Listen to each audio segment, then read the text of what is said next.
बिस्मिल्लाहिर्रहमानिर्रहीम। नाज़रीन अस्सलाम वालेकुम। मैं हूं आपका मेज़बान साबिर शाकिर। वफाकी दारुल इस्लामाबाद से कुछ ताज़ा तरीन और अहम मालूमात के साथ पाकिस्तान के हालात वाक़यात, सियासी सूरत हाल, बांग्लादेश की सूरत हाल के बाद यकसर बदल चुके हैं। ड्राइंग रूम्स में बड़ी बड़ी डिस्कशंस हो रही हैं, इक़्तिदार की राहदारियों में बेचैनी पाई जाती है, खौफ व हरास है, लेकिन उसका इजहार नहीं किया जा रहा, बल्कि कबूतर की तरह आंखें बंद की जा रही हैं और ये तासुर दिया जा रहा है नहीं नहीं नहीं, बिल्कुल नहीं, हमारे यहाँ बिल्कुल हालात ठीक हैं, बिल्कुल ठीक है। हमारे यहाँ बिल्कुल वैसी सूरत हाल नहीं है जो बांग्लादेश में है, बिल्कुल वैसी नहीं है जो श्रीलंका में थी। लेकिन हकीकत में अंदर खाने धड़का लगा हुआ है और उसकी रीज़न ये है कि जिस मॉडल को सामने रख के हमने जिस जिस निज़ाम को हमने अपने लिए रोल मॉडल तरतीब दिया था ड्राइंग रूम में बैठ के, वो था बांग्लादेशी मॉडल। और वो बांग्लादेशी मॉडल जो है वो हमारे सामने है, पूरी दुनिया ने देख लिया जो कुछ हुआ। और एक उन उस फिस्ताई रजीम के एक एक किरदार को अब वो निशाने इबरत बनने जा रहे हैं और कुछ बन चुके हैं, कुछ बन जाएंगे। और जिन लोगों ने बेगुनाह लोगों को बेघर किया और लापता किया, अगवा किया और टेलीफोन टेप किए, रिकॉर्डिंग की और सोशल मीडिया पर पाबंदियां लगाई, मीडिया पर पाबंदियां लगाई और चादर और चारदीवारी को पामाल किया, उस सारे सिस्टम को जो जनरल देख रहा था, वो जनरल मेजर जनरल जो है वो इस वक्त जेर हिरासत समझें आप, क्योंकि उसको सैक कर दिया गया है, डिसमिस कर दिया गया है और वो बैरून मुल्क फरार हो रहा था, मेजर जनरल जिया। और वो उसको रोका गया है। वो सारे काम ये जो जितने भी पिछले अदवार में बांग्लादेश में हुए, सारे गैर कानूनी गैर आइनी काम फिस्तायत से भरपूर, वो सब के सब उसी मेजर जनरल के जिम्मे थे। और वो मेजर जनरल कल तक वो हीरो था और कल तक वो सीना तान के चलता था, लेकिन आज उसके पल्ले कुछ नहीं है। आज वो उसे एक मुजरम के तौर पर ट्रीट किया जा रहा है और वो उसकी हिफाजत की जा रही है, कहीं वो जो अवाम है वो उसका तिया पांचा ना कर दें। तो ये सिचुएशन चल रही है और आने वाले दिनों में इन सब का ट्रायल होगा, ये बात आप नोट कर लें। क्योंकि कोशिश की जा रही है कि वहाँ का जो सेटअप है, अबूरी सेटअप, उसको लंबा किया जाए, लेकिन उस पर कोई राजी नहीं होगा, क्योंकि अल्टीमेटम पर अल्टीमेटम दिए जा रहे हैं और बांग्लादेश की आवाम अभी सड़कों पर है और वो किसी भी सूरत में कोई कंप्रोमाइज करने के लिए तैयार नहीं और वो अपनी जो जिद्दोजहद है उसको हाईजैक करवाने के लिए भी तैयार नहीं है। वो फिल फॉर मैदान में मौजूद हैं और अब अगले इलेक्शन के लिए अबूरी सेटअप जो है वो तरतीब दिया गया। सरबराह तो आ गए हैं लेकिन बाकी आ रहे हैं और मुतालबा आया कि 90 दिन के अंदर अंदर इलेक्शन होने चाहिए, इससे ज़्यादा आगे नहीं जाना चाहिए। बहरहाल सूरत हाल इस वक्त ये है कि कुछ और भी खबरें आपसे डिस्कस करते हैं, फिर पाकिस्तान की तरफ आएंगे, लेकिन ये खबर भी पाकिस्तान से जुड़ी हुई है। पिछले दिनों साबिक सदर अमरीकी जो हैं और सदारती उम्मीदवार डोनाल्ड ट्रंप जो हैं, उन पे एक कातिलाना हमला हुआ था और अब इत्तला आ रही है, अमरीकी मीडिया ने ये रिपोर्ट किया है कि जनाब एक पाकिस्तानी शहरी पर उस पर फर्द जुर्म आयद कर दी गई है। आसिफ मर्चेंट नामी शख्स हैं और ईरानी हुकूमत के साथ भी इस मुबैना राब्ते का कोई गश्त ताल्लुक जोड़ा गया है और वो कहा गया कि जनाब ट्रंप पर हाल ही में होने वाले हमले से आसिफ मर्चेंट का ताल्लुक नहीं है। अमेरिकी मीडिया ने कहा आसिफ मर्चेंट पर अगस्त या सितंबर में ट्रंप और दीगर ओहदेदारों के कत्ल के मंसूबे का इल्ज़ाम है। आसिफ मर्चेंट को 12 जुलाई को अमेरिका छोड़ने की तैयारी करते हुए गिरफ्तार किया गया था और आसिफ मुतालिका शख्स पे सियासतदानों को कत्ल करने के लिए उजरती कातिल से रब्ता किया था। ये मीडिया रिपोर्ट्स आ रही हैं और उजरती कातिल खुफिया तौर पर अमेरिकन इंटेलिजेंस इदारों के लिए काम कर रहे थे और वहाँ पे ऐसा होता है जी कि वो जो डबल एजेंट हैं वो इसी तरीके से और एजेंट जो हैं वो इसी तरीके से वो करते हैं कि आपको एंगेज करते हैं और एंगेज करने के बाद वो फिर कानून नाफिज करने वाले इदारों और इंटेलिजेंस इदारों को भी बताते हैं और ये बाकायदा तौर पे हनी ट्रैप होता है और उसके तहत ही ये पकड़े गए हैं। और आसिफ मर्चेंट ने बड़े सियासतदानों को कत्ल करने की बात की। ये उनका जो डाटा मिला है उसके अकॉर्डिंगली बात की जा रही है। व्हाइट हाउस ने कहा है कि जी अभी हम इन चीज़ों का जायज़ा ले रहे हैं और अभी हम इन खबरों पे तबसरा नहीं कर सकते, बल्कि जब डिटेल्स आएंगी तो ही बताया जाएगा आपको।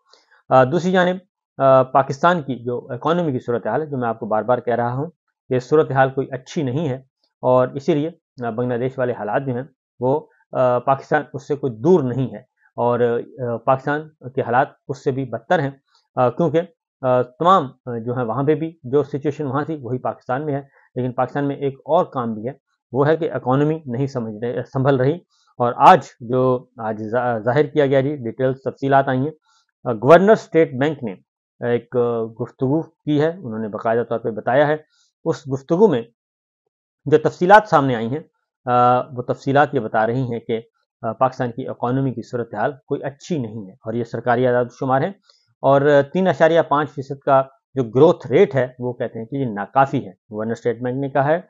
और 26.2 अरब डॉलर की अदायगियाँ करनी है इस माली साल में, और 12.3 अरब डॉलर के डिपॉजिट हैं। अब आप सोच लें कि हमारे डिपॉजिट जो हैं, सॉरी 12.3 अरब डॉलर के जो डिपॉजिट हैं, जो इनको मौखर करवाना है, क्योंकि ये हमारे पास जो पैसे पड़े हैं स्टेट बैंक में, जिनको हम ज़र मुबादला कहते हैं, ये कर्जे के पैसे हैं, ये मुफ्तार लिए हुए हैं, वो रखे हुए हैं, और इनको अभी तक हमने स्टेट बैंक में रखवाने के लिए, रोल ओवर कहते हैं उसको, वो करवाने हैं दोस्त ममालिक से।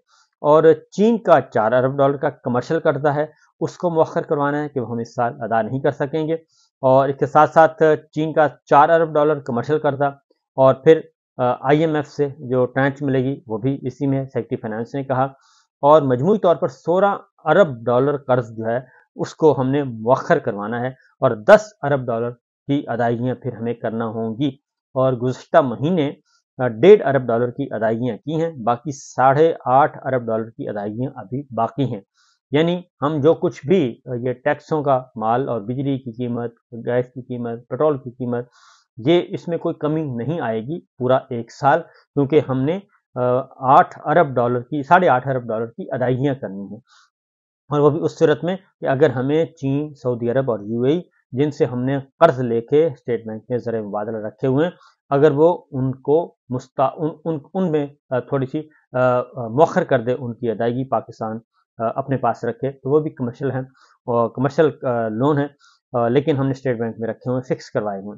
एशियाई तरक्याती बैंक, आलमी बैंक से 4.4 अरब डॉलर मिलने हैं जी, और वादा है। और मुल्क की मईशत में इस्तेहकाम के लिए पॉलिसी रेट में बेहतरी की पेशगोई की गई है, और रवां साल महंगाई 13.5% तक और आइंदा माली साल तक 7% तक महदूद होगी। अब ये जो 13% है इस साल, ये पिछले साल जो 38% हो चुकी है उसमें आप ऐड कर लें। पिछले साल कोई 40% तक गई थी और उसमें 13% और कर लें, मजमूई तौर पर ये 53% महंगाई हो जाएगी, जिसकी वजह से इस वक्त पाकिस्तान में जो कुव्वत खरीद है वो लोगों की दम तोड़ रही है। तो ये है मामलात, ये तो है इकोनॉमी की सूरत हाल है, और जिसकी वजह से मजीद आ रहे हैं मुतालबात, मजीद आ रहे हैं। मुल्की बरामदात को 10% से 15% तक बढ़ाना ज़रूरी है, लेकिन ये उसी सूरत में बढ़ेंगे जब पाकिस्तान में सियासी इस्तेहकाम आएगा। तो दूसरी जानब बांग्लादेश की जो सूरत हाल है वो पाकिस्तान में भी वो डिस्कस हो रही है, और आज जो बातें की गई उसमें उन्होंने कहा है कि सियासी रहनुमाओं ने, और खासतौर पर पाकिस्तान तहरीक इंसाफ ने, उन्होंने कहा जी हसीना वाजिद तो बांग्लादेश से भारत फरार हो गई थी, लेकिन यहाँ से आप ना ईरान जा सकते हैं ना काबुल। उमर अयूब साहब ने कहा कि मैं खुद एक पायलट हूँ, मुझे हेलीकॉप्टर की रेंज का पता है, और यहाँ से कोई भी हेलीकॉप्टर उड़कर आप इतनी दूर नहीं ले जा सकते। यहाँ ताखीर से सही, लेकिन बांग्लादेश ऐसे हालात हो सकते हैं। अपने आप को रियासत कहने वाले आइन का आर्टिकल 17 पढ़ें, यानी कि मिलिट्री स्टैब्लिशमेंट जो कहते हैं कि जी हम रियासत हैं, तो वह कहते हैं आइन का आर्टिकल 17 पढ़ लें, हम अपनी जगह खड़े हैं, जान से मारना है तो मार दें, वैसे भी आज नहीं तो कल मरना तो है। हम कहते हैं हमारा कसूर बताओ, सबूत कहाँ है वो दिखाओ, और अपोजिशन अलायंस के लिए हमारी मुलाकातें जारी हैं। असद कैसर ने मौलाना से मुतअद्दिद मुलाकातें की हैं, मजीद भी होंगी। और उमर अयूब खान साहब ने एक और भी बात की है, क्योंकि इस वक्त सूरत हाल यह है कि अडयाला जेल में जो इमरान खान साहब ने गुफ्तगू की, उसको तोड़ मरोड़ कर अपनी मर्जी के मुताबिक नैरेटिव बनाया जा रहा है।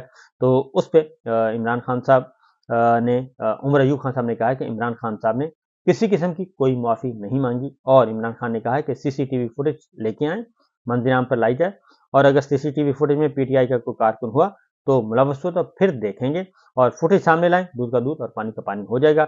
हम सब के नाम पहले ECL पर हैं, और नवाज शरीफ साहब, जरदारी साहब और मोहसिन नकवी का नाम भी ECL में डाले जाएं। ये मुतालबा आया है उमर अयूब खान की तरफ से भी, लीडर ऑफ अपोजिशन है। उन्होंने कहा कि ये ले आएं, और उसके बाद फिर हम अगली बात करेंगे। और इसके साथ साथ जी हसीना वाजिद तो बांग्लादेश से फरार हो गई, उमर अयूब ने कहा, लेकिन ये लोग यहाँ से कहीं नहीं जा सकेंगे, और इनको दूर भागने का मौका नहीं मिलेगा, और पाकिस्तान के अवाम इनको भागने नहीं देंगे।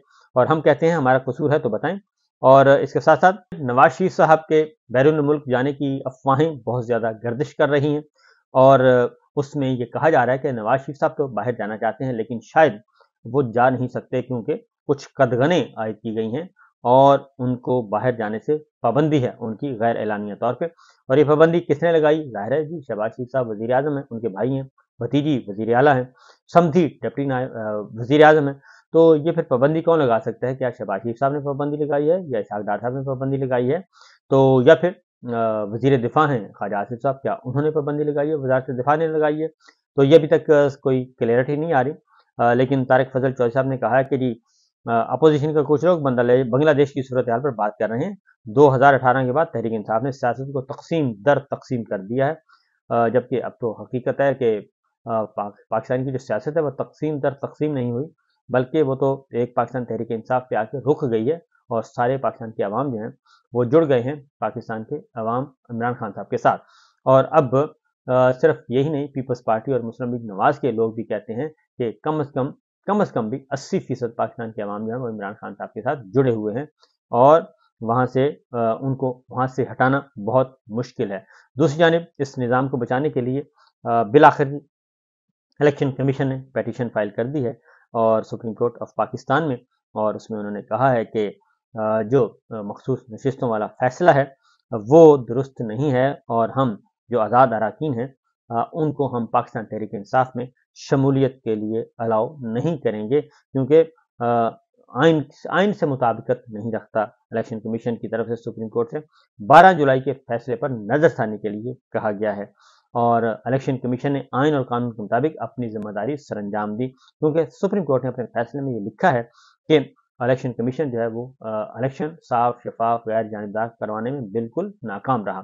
سپریم کورٹ الیکشن کمیشن کے آئین کے آرٹیکل 218 میں مداخلت نہیں کر سکتی، یہ کہہ رہا ہے الیکشن کمیشن، یعنی کہ 2018 میں مداخلت نہیں کر سکتی، یعنی ہم جو چاہیں کریں، جتنی چاہے دھاندلی کریں، جتنا چاہے لوگوں کو اٹھائیں، اغوا کریں، نتیجے تبدیل کریں، نتیجے چوری کریں، مینڈیٹ چوری کریں، جعلی نتیجے تقسیم کریں، اور جعلی فارم 47 تقسیم کریں، اور فارم 45 جو ہیں اصلی ان کو دبا دیں.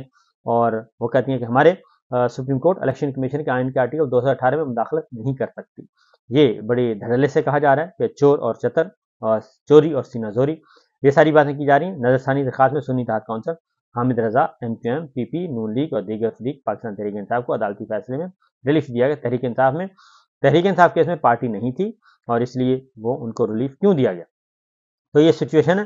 ابھی تک الیکشن کمیشن جو ہے ظاہر ہے اس کے پیچھے قاضی صاحب ہوں گے اور کوئی تگڑا آدمی ہوگا جس کی وجہ سے یہ سارا کچھ ہو رہا ہے. لیکن میں آپ کو پورے وثوق سے کہتا ہوں کہ یہ جتنے بھی سر پیر مار ہیں آخر میں ان کا دھڑن تختہ ہی ہونا ہے.